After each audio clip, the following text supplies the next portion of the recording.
Oi, pessoal! Hoje a gente mergulha de cabeça no primeiríssimo capítulo do Evangelho de Mateus.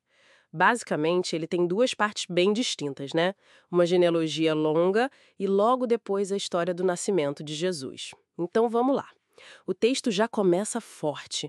Registro da genealogia de Jesus Cristo, filho de Davi, filho de Abraão. É uma lista que vai lá atrás, começando com Abraão, claro, e aí desce passando por figuras chaves tipo Judá, Jessé, até o rei Davi. Não vamos listar um por um aqui, senão não acabamos hoje.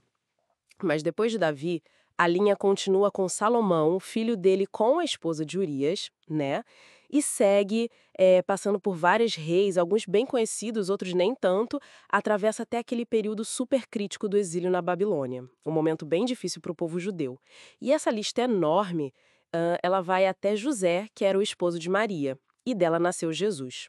O próprio texto dá uma organizada nisso, né? É interessante. 3 vezes 14, assim, sugere uma intenção, talvez, de mostrar um padrão divino no tempo, um cumprimento. Faz sentido, como se houvesse um ritmo na história. E tem outra coisa que salta aos olhos nessa genealogia, que é a presença de mulheres. Tamar, Raabe, Ruth e a mulher de Urias, que a gente sabe que é Batseba. Sim, isso é bem diferente do padrão da época, né? Genealogias eram quase sempre só de homens. Muito diferente. A inclusão delas é, assim, super incomum. E se a gente pensar no quadro geral, talvez seja já um sinal logo no começo de que essa história vai ter elementos inesperados. Mostra que Deus age por caminhos, digamos, não convencionais e usa pessoas com histórias bem complexas, bem humanas. Nossa, essa observação é ótima. Realmente quebra a expectativa. Mostra uma linhagem, assim, muito real, né? Com altos e baixos, levando a esse momento. Precisamente. E isso meio que prepara o terreno para a segunda parte do capítulo, que aí a coisa muda de figura completamente. Muda mesmo.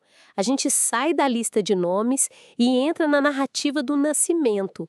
Maria, que estava prometida para casar com José, mas antes mesmo deles morarem juntos, ela parece grávida. E o texto é claro: a gravidez vem do Espírito Santo, uma origem divina, não por meios comuns. Imagina a situação do José. Pois é, um problemão. Total. O texto descreve ele como um homem justo, e por ser justo, ele não queria expor Maria publicamente, sabe? A vergonha seria enorme para ela na época. Então, a ideia dele foi se divorciar dela, mas em segredo. Uma atitude até nobre, tentando proteger ela. É um dilema muito humano, né? Exatamente. Ele está nesse conflito, tentando fazer a coisa certa, e é aí que vem a intervenção divina. Um anjo do Senhor aparece para ele, em sonho. Em sonho, certo? Isso. E a mensagem é super direta.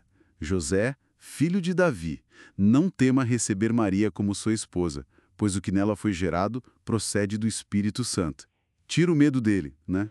E dá a razão, a origem divina. E não para por aí.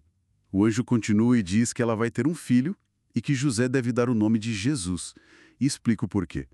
Porque ele salvará o seu povo dos seus pecados. O nome já traz a missão, entende? Jesus, o Salvador. Faz todo sentido. E o autor de Mateus, logo em seguida, conecta isso com uma profecia do Antigo Testamento. Aquela que diz: a virgem ficará grávida e dará à luz um filho, e o chamarão Emanuel. E o próprio texto traduz: Emanuel significa Deus conosco. Isso já levanta um ponto importante sobre como o autor via esses eventos, como cumprimento das Escrituras. E a questão da fé de José em aceitar tudo isso. Sim, porque uma coisa é receber a mensagem, outra é agir, né? E o que acontece? José acorda e, bom, ele faz exatamente o que o anjo mandou. Ele recebe Maria como esposa, assume legalmente o filho, mas o texto diz que ele não teve relações com ela até o nascimento do menino. E o mais importante, ele dá o nome de Jesus à criança. A obediência dele é chave para tudo acontecer, como foi descrito. Sem dúvida. E para a gente ir fechando essa análise inicial, é interessante pensar nessa combinação que Mateus apresenta logo de cara. De um lado, uma genealogia super-humana, cheia de história, figuras complexas, conectando Jesus profundamente com o povo de Israel. Reis, exílio, mulheres com passados marcantes. E, logo em seguida, um nascimento explicado por uma ação divina direta, pelo Espírito Santo. Fica a reflexão, né? Como essa tensão, essa mistura do humano com o divino apresentada já no primeiro capítulo, nos prepara para entender quem é Jesus e qual será a sua história. E os nomes, Jesus, que significa Ele salva, e Emanuel, Deus conosco, eles já definem uma identidade muito rica e complexa desde o começo.